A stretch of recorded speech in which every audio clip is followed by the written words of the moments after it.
The best possible way to do passive listening is to put yourself in a situation where you're understanding the meaning, but not necessarily the words of what you're listening to.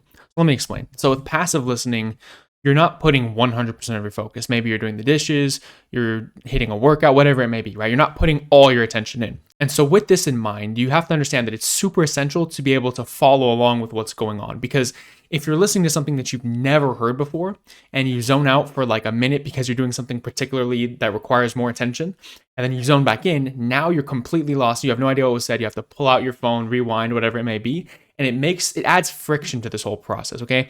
So with passive listening, you want it to be as frictionless as possible. And that's really it. We've basically covered the two main principles of passive listening. It should be frictionless, therefore easy to do and not require too much effort. And it should also prioritize understanding the meaning of the language over understanding the individual words. So on a practical level, what this looks like is, let's just say you watch a show and you watch like a 20-minute episode of the show.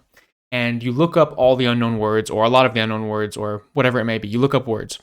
What you would then do is listen to that same episode passively later. You wouldn't want to listen to the next episode passively because now you're kind of lost in the plot. You don't know what's actually happening. So if you zone out, you can't instantly know what's happening when you come back in.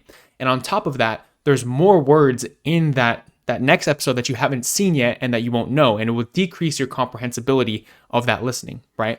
If you listen to the same thing as you looked up and watched before, now you're able to zone back in. You know exactly what's going on in the show. And on top of that, you've already looked up a lot of the unknown words. So you're getting that reinforcement instead of just listening to, what could be potentially gibberish to you, right? And so you're reinforcing that vocabulary that you listened to earlier. So this is a super, super important technique. The only potential downside to this is that some people might find it boring to re-listen to things that they've already watched, but I find that most of the people who say that haven't actually tried this, because if you just try, like me, I never rewatch shows. It's incredibly rare for me to rewatch a show unless I have like a very specific reason to do so. Like I want to watch it with somebody or something like that, right? But 99% of cases, I never will rewatch a show. But in terms of re-listening, I find that you're more entertained by it because your mind is already and your body may be already occupied by something else. And so your standard for entertainment is a lot lower than if you were just sitting down giving it 100% attention, right? And so if you haven't tried re-listening to content, I would highly recommend trying that out, right? It's super, super helpful for me. I definitely was able to feel a substantial boost in how fast I was able to grow my vocabulary after I started applying this technique, right? Another way that this can be applied, instead of just looking up a lot of words during your initial watch through, you can simply just watch it with English subtitles, whatever it may be. And I know that this is potentially controversial advice, but honestly, the reason why a lot of people say like watching with English subs doesn't work is because a lot of the people who are proponents of watching with English subs, they don't take them off, right? They just keep them on. And if you're perpetually watching with English subtitles, then yeah, you're going to make substantially less progress, if any at all, right? But if you watch with English subtitles once, right, in that moment, you're getting a decent amount out of that because the subtitles are boosting your comprehensibility overall, right? And I actually recently had experiences with this. I've been studying Japanese for the past month, and I went to go see the Chainsaw Man movie and the Demon Slayer movie.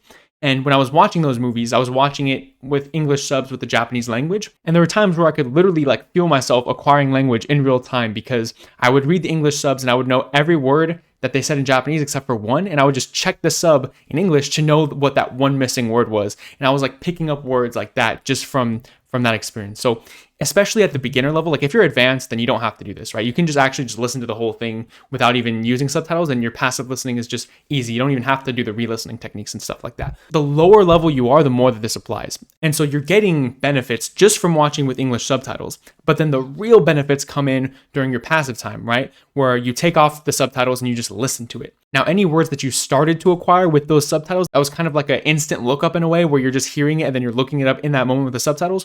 Those words, as you listen to them, really, really do get baked in, and you really start to acquire them a lot more naturally in that way. So I hope this video helped you. It was a nice and quick one, but that's a really good way to supercharge your passive listening and actually get a lot out of it. Because I know a lot of people, they just kind of spend a lot of time listening to gibberish, so they actually don't get much out of their passive listening. And it's a shame because you can spend so much time passive listening, and like for me, for example, sometimes I'll spend 3 hours at work that I can spend passive listening. And if you use that time really effectively, and if you're able to pay like a decent amount of quality attention during that time, it can make a huge difference, all right? So really think of ways that you personally can start incorporating more passive listening and also incorporate the techniques that I just taught you in this video. Thank you for listening.